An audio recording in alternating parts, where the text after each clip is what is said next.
warahmatullahi wabarakatuh. Alhamdulillahirabbil alamin wassalatu wassalamu ala asrofil anbiya'i wal mursalin wa ala alihi wasahbihi ajmain. Amma ba'du. Baik, anak-anak, halo, apa kabar semuanya? Hari ini kita akan belajar PLH ya di semester pertama, kelas 6, semester pertama ya. Wah, selamat ya, sudah pada naik kelas semuanya. Ya, anak-anak, judul pembelajaran kita hari ini adalah pembibitan tanaman. Oke, kalau di buku itu halaman 1 ya. Nah, ada pula tujuan pembelajaran kita kali ini adalah setelah belajar melalui video pembelajaran, kalian dapat menjelaskan pemilihan bibit tanaman yang baik. Nah, artinya akan ada bibit tanaman yang baik dan yang buruk. Nah, nanti kita akan jelaskan ya, nanti kita akan belajar bersama. Lalu yang kedua adalah setelah belajar hari ini melalui video pembelajaran, anak-anak kelas 6 dapat mengidentifikasi faktor apa saja yang dapat mempengaruhi bibit tanaman ya. Mohon maaf ada sedikit kesalahan dalam penulisan, maksudnya adalah bibit tanaman. Oke. Nah, ayo kita baca bersama-sama. Ini adalah pengertian dari pembibitan tanaman. Apa katanya?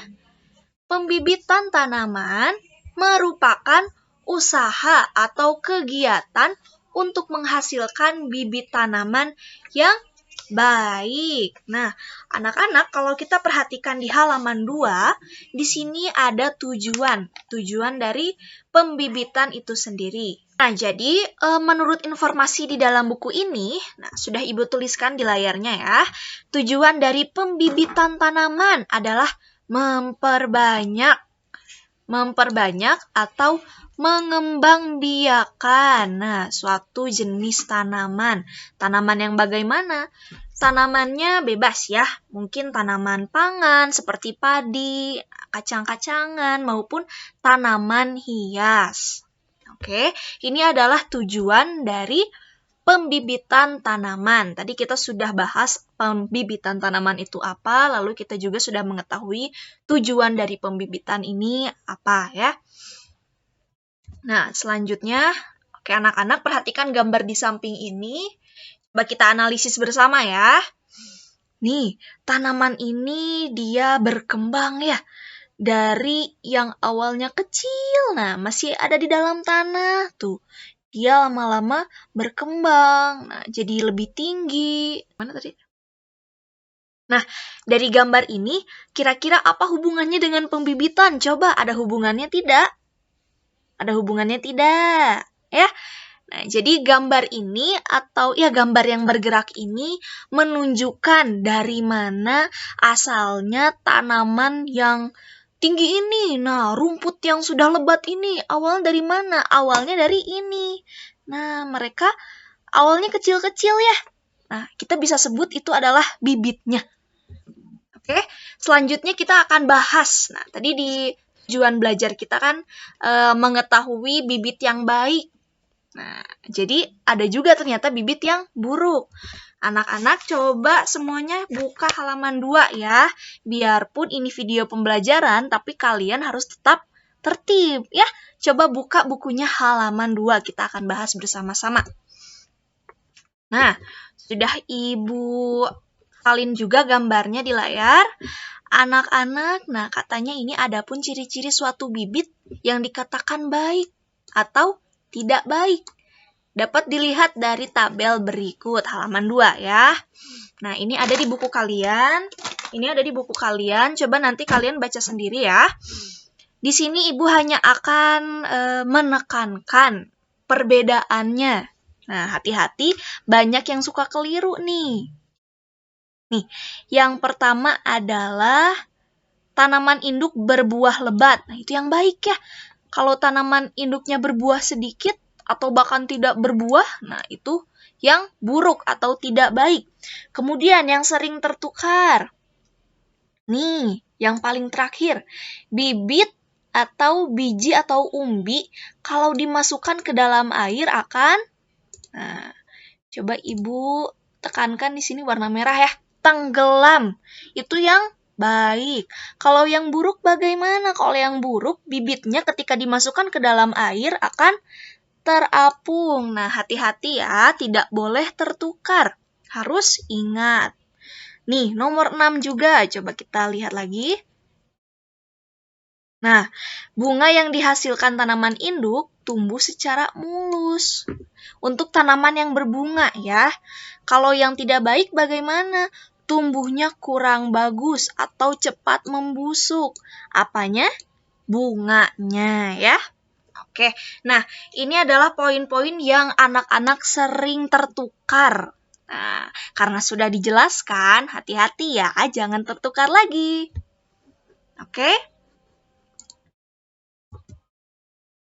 Nah, ini bibit yang baik versus bibit yang buruk. Selanjutnya apa?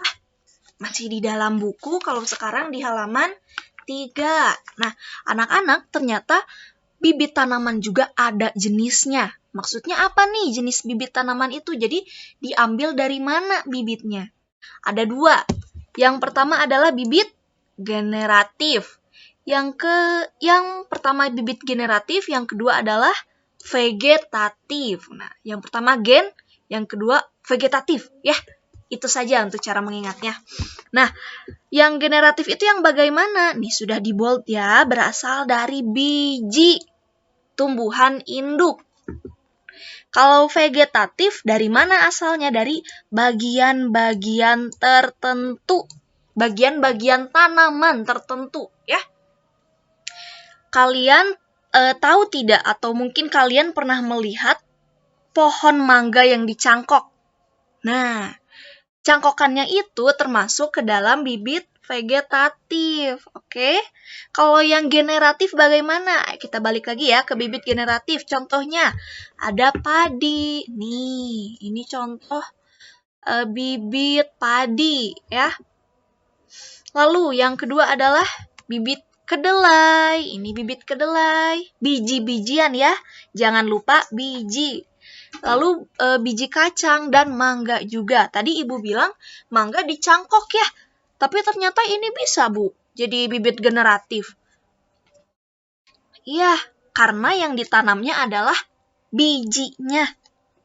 Jadi ternyata khusus tumbuhan mangga ini bisa diperbanyak dengan 2 cara, yaitu cara generatif dan cara vegetatif. Lalu yang vegetatif bagaimana, Bu? Bibit vegetatif. Nah, tadi bibit vegetatif adalah bibit yang berasal dari bagian-bagian tertentu tanaman induk. Nah, misalnya batang atau misalkan tunas. Bibit vegetatif ini ternyata memerlukan waktu yang lebih cepat dibandingkan dengan bibit generatif. Ya, coba kita pikirkan dengan logika saja ya. Kalau generatif dari biji agak lama ya. Kalau bibit vegetatif dari bagian tumbuhan yang sudah jadi. Nah, ya, dari tunas begitu. Oke? Yang akan kita bahas selanjutnya adalah faktor-faktor pembibitan. Faktor-faktor yang berpengaruh dalam proses pembibitan. Nah, katanya ada 3 faktor. Ayo, ada yang udah baca bukunya belum? Apa aja kira-kira? Nah, yang pertama, coba tebak apa nih kira-kira? Apakah pohon atau tanah? Apa, Bu? Nah, jawabannya adalah cahaya matahari. Nah, Ibu kalau di buku ini halaman berapa, anak-anak? Sambil dibuka bukunya ya, halaman 4. Jadi, sinar matahari ini diperlukan oleh tumbuhan untuk proses fotosintesis. Ya, lalu yang kedua adalah faktor kelembapan. Untuk dapat berkecambah, ternyata biji memerlukan kelembaban yang optimum atau yang pas. Kalau terlalu lembab, biji tidak akan berkecambah, malah menjadi busuk. Kalau kurang lembab, nah jadinya kering ya. Akhirnya mati. Nah, itulah mengapa kelembaban ini menjadi faktor yang berpengaruh dalam proses pembibitan. Nah, lalu yang terakhir adalah faktor, ayo kira-kira apa dari gambarnya kita bisa tahu nih? Ada yang tahu tidak? Suhu, betul sekali. Nah, anak-anak, perlu kita ketahui suhu merupakan salah satu faktor penting dalam pembibitan tanaman. Pada umumnya, ini untuk menambah wawasan kita saja ya. Benih berkecambah pada suhu 18 derajat Celcius. Coba Ibu tuliskan ya, biar kita semua ingat. 18 derajat Celcius. Nah, biji dapat berkecambah. Nah, ini tanah ceritanya, oke? Nah, anak-anak, kita sudah sampai di akhir pembelajaran ya. Di sini ada kesimpulan. Tapi kesimpulannya hanya satu yang lengkap. 2 kesimpulan lainnya kita simpulkan bersama-sama ya. Tidak Ibu catat, tidak Ibu tulis. Tapi kalian harus mendengarkan dengan baik. Nah, yang pertama tadi kita sudah belajar. Bibit yang baik adalah bibit yang diambil dari tanaman induknya atau tanaman sebelumnya yang berumur tua. Ingat-ingat ya. Kemudian, tidak berpenyakit dan berasal dari varietas yang unggul, dari tanaman yang bagus, yang unggul. Begitu. Lalu, kita juga sudah mempelajari jenis bibit tanaman. Ada 2, generatif dan vegetatif.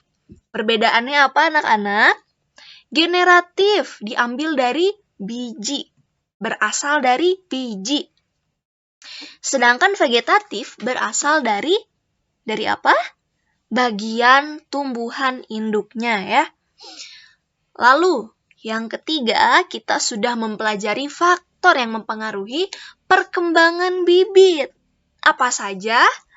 Ayo, ingat tadi gambarnya ya, sudah Ibu bantu dengan gambar. Yang pertama ada gambar cahaya matahari. Ya, yang kedua adalah gambar tetesan air, identiknya dengan kelembapan. Ya, kalau tidak lembab, tanamannya jadi kering dan mati. Kalau terlalu lembab, tanamannya jadi busuk. Dan yang ketiga, apa yang ketiga? Ada gambar termometer, artinya suhu. Ada 3 faktor. Yang pertama cahaya matahari, yang kedua kelembabannya, dan yang ketiga adalah suhu. Nah, itu yang kita pelajari hari ini ya anak-anak. Anak-anak, apabila ada yang masih kurang jelas atau ada yang ingin ditanyakan, boleh ya komentar atau chat Ibu lewat WA, komentar di YouTube Ibu boleh. Kalau begitu, mari kita membaca doa akhir majelis bersama-sama. Subhanaka Allahumma wa bihamdika asyhadu alla ilaha illa anta astaghfiruka wa atubu ilaik. Terima kasih semuanya. Semangat belajar ya, walaupun kita belajar dari rumah. Assalamualaikum.